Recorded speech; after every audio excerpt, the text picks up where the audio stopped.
पाकिस्तान की जेलों में हंगामों और जराइम के हवाले से तो अक्सर खबरें सुनने को मिलती हैं, लेकिन कराची की सेंट्रल जेल इस लिहाज से मुनफरद है कि यहाँ कैदियों को मुख्तलिफ सेहत अफजा सरगर्मियों के मौके फराहम किए जाते हैं।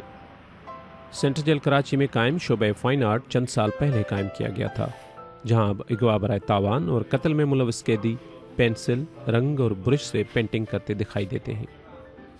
शायद ही पाकिस्तान के किसी और जेल में इस तरह के मनाजिर देखने को मिलते होंगे। सेंट्रल जेल कराची के एक कमरे में फाइन आर्ट की क्लास रोजाना 6 से 8 घंटे जारी रहती है। यह कमरा कैदियों के आर्ट के नमूनों की वजह से आम जेल के कमरे से ज्यादा एक आर्ट गैलरी लगता है। सैयद मोहम्मद अरसलान लंदन की एक यूनिवर्सिटी में से MBA मार्केटिंग की तालीम हासिल करने के बाद पाकिस्तान पहुंचे और वजारत दिफा में मुलाजमत अख्तियार की। इस केस में 420 embezzlement of funds, government funds. 6 माह पहले उन्हें फौज के फंड्स में बदउनवानी करने के मुकदमे में जेल भेज दिया गया है। अब वो 3 माह से फाइन आर्ट की क्लास में आ रहे हैं। इट्स बिट लाइक डल माहौल है। बेसिकली हम यहाँ रात नहीं देख सकते, बाहर बंद हो जाते हैं, यानी कैद हो जाते हैं, तो उसी हिसाब से बनाया हुआ है थोड़ा सा। तो माहौल बिल्कुल डल है, कुछ शेडोज़ हैं और ये इस पर आप देख रहे हैं कि लीव्स वगैरह, फ्लावर्स कुछ भी नहीं है पेड़ पे, तो बेसिकली मायूस और सैडनेस की तरफ है। और कराची सेंट्रल जेल की फाइन आर्ट क्लास में जहलम के जवाद अली शिराजी भी मौजूद हैं, जो कत्ल के मुकदमे में 1.5 साल से कैद हैं। उन्होंने 8 माह पहले फाइन आर्ट की क्लास में दाखिला लिया और अपने काम में चुभते हुए मौज़ूआत का इंतखाब करते हैं।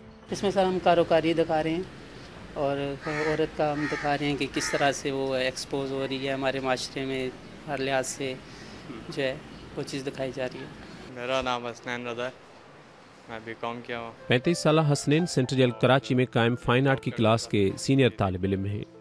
वो अगवा बराए तावान के मुकदमे में 2 साल से कैद हैं। हसनैन को मुआशरे से सख्त शिकायत है। मतलब ये कैदी भी तो हम इंसान ही है ना, हम भी उनमें से ही हैं। और दूसरी ये चीज़, ये तो हम जेल के अंदर खड़े हुए, तो आप अभी भी मुझे कैदी या दूसरे लोगों को कैदी ही बोल रहे हैं। जो बाहर, जब बाहर जाएंगे तो वो तो हमें बोलता ही है। आप ये कैसे कह सकते हैं कि हम वहाँ पे जाके सही तरीके से जाके फाइन आर्ट की क्लास लेंगे। सेंट्रल जेल कराची 1899 में कायम हुई थी। सेंट्रल जेल कराची में इस वक्त 3000 से ज़ायद मुलज़िम कैद हैं, जिनमें से 20-22 के करीब कैदी फाइन आर्ट की क्लास में बाकायदा हिस्सा लेते हैं। कराची जेल के असिस्टेंट सुपरिटेंडेंट हसन सैतो का कहना है कि इंतज़ामिया ने जेल का कदीम और खौफनाक तस्वर तब्दील करने की कोशिश की है। तो जिनके फ़न छुपा हुआ था, हमने उसको ज़ाहिर करने की कोशिश की। और सिर्फ ये एक ही नहीं है, हमारे पास तो बहुत सारे ऐसे हमने शुरू किए हैं कि कंप्यूटर में एडमिशन होती है, कंप्यूटर में स्टूडेंट होते हैं और वही टीचर बन जाते हैं। फैक्ट्री में काम हो रहा है, लूम्स का काम हो रहा है। जो हमने ये सोचा है कि जेल से कैदी निकले बाहर तो उसको तकलीफ़ ना हो, मेजॉरिटी गरीबों की होती है। कैदी आर्टिस्टों ने बताया है कि वो अपने फन पारों की नुमाइश करने की तैयारियों में मसरूफ़ हैं, जो कि आइंदा चंद माह में मुनक्किद होने की उम्मीद है। कराची सेंट्रल जेल में फाइन आर्ट्स की क्लासों से कैदियों के जहनों पर और शख्सियात पर मुस्बत असरात मुरतब हो रहे हैं और ये एहसास होता है कि पाकिस्तान भर की तमाम जेलों में फाइन आर्ट्स की क्लासेस जैसी तख्लीकी सरगर्मियों की अशद ज़रूरत है। निसार खोखर, BBC, कराची।